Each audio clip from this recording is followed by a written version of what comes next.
yes, 100. Mga ganyan, 3,000, 5,000. At lumabot ng 12,000 niya. Binigyan ako ng isang happy ako. And I was observed by majority. Sabi niya, parang may mamasig ka tayo.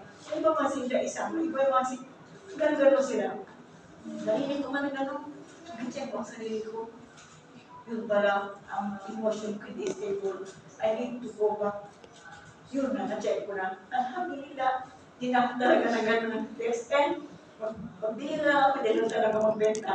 O pag may chike ako, pwede lang ako sharing.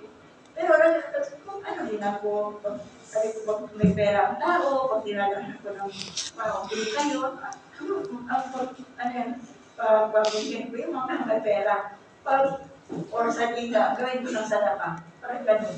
Or, ano yun, as a reward, maybe as obedience to one of the teachings of the Prophet Muhammad, Sallallahu Alaihi Wasallam, to apply Jannah, in which when you are outside of the Jannah, nakikita mo kabutihan sa loob, when you are inside the Jannah, nakikita mo ang kagandahan sa labas ng Jannah.